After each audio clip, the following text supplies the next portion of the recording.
Now, a new documentary from See It Now Studios reveals the true story of Belfort and his firm, the infamous Stratton Oakmont. It's even darker than the movie. The title is The Real Wolf of Wall Street, and it's streaming now on Paramount+.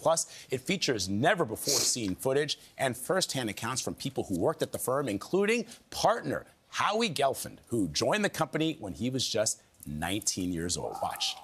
I think I saw the Wolf of Wall Street movie alone.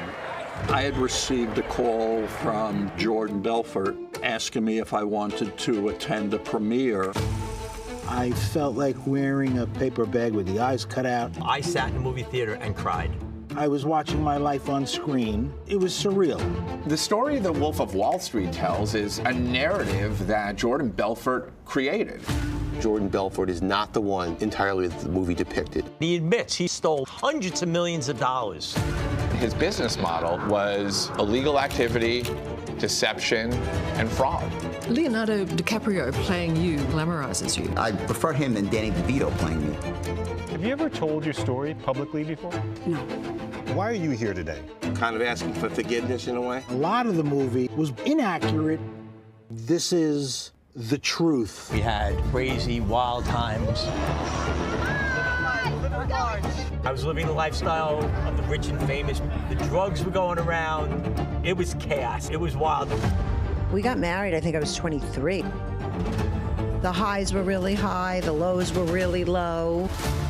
What's missing from the movie is that there is a price to pay. He destroyed people's lives. People lost money. People got hurt. God punished me for it. For a lot of people, the American dream in this story turned into the American nightmare. And Howie Gelfand joins us now. Good morning, Howie. It's so good to see you. Same here. So we were talking backstage, and I told you that my first couple of jobs on Wall Street, I worked in one of these boiler room type operations, and we took a lot of our cues from Stratton Oakmont and Jordan Belfort, who wrote scripts for our brokers. But when you see a line like that in the documentary, the American dream in this story turns into an American nightmare. What made you want to share this story for a documentary? First off, that's actually my line. That was like the working title for the book that I'm in the midst of. Was I was chasing the American dream, and it turned out to be an American nightmare. What made me want to be part of the documentary is because so much of the movie was fictitious. It was like watching The Wizard of Oz. I said, boy, did they miss it. If they only knew the real story, people would be blown away.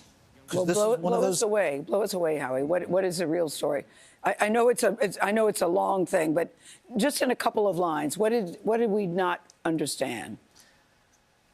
For one, the office was left dormant for months. There was no FBI raid. How do you drop that ball? I mean, all the documents, all the proof, everything is sitting in there. That was one, and just as excessive as the drugs and the women and they missed the entire gambling piece. You know, I used to gamble $100,000 a night. But let's talk about the reality and the money. Like, how did you even get involved in this? Because what were you making before you started, and what did you end up making when you were there? Because the numbers are mind-blowing. I was making $35,000 a year, and within a year, I was making over $100,000 a month. So it was a pretty significant increase, I'd say. Did you know what you were doing was illegal? No. When I first started, it looked like any other brokerage firm I had ever seen. I was sitting, my nose facing a wall, making 300 dials by finger every day. So I was a cold caller. Then I became a junior broker. Then I became a broker. Then all of a sudden they asked me to be a partner, and I was a baby. I was the baby of the bunch. When you found out it was illegal, you didn't think, well, I need to get out of this? What? When I first realized it was illegal, it was probably took a year. And I said, but this is what they all do. Just at bigger names. Merrill Lynch, Bear Stearns. So I don't know how illegal it is, so stuck around. Stuck around to the point that I was now making $1.5 million a year. Everyone I helped or I tried to help, and everyone, was like living off of me. Plus, my lifestyle was insane. $20,000, $25,000 a month, just bare bones bills. I want to know, so much of what we see in the movies becomes maybe fact in our minds, right? We've seen this happen with the Social Network as well and other movies. What do you want people to take away from this documentary and to remember, especially as we're in this moment of kind of economic uncertainty? He who dies with the most toys does not win. Because I had all the toys. I was the most miserable millionaire. 325 pounds, drugs, booze. I couldn't figure enough ways to subconsciously kill myself because what I was doing was horrible. So I had to anesthetize myself every day to do what I was doing. Are you friends with Jordan Belfort? Were you friends? What do you think of him today? Never. I think he's the same exact person. Which is? Selling a different product. A master manipulator, a top shelf con artist. Today, still. Absolutely, and he's looked up to. I had a friend that tried to have dinner with him a couple of months ago in Miami. They couldn't have dinner because the paparazzi and the Gen Z autographs.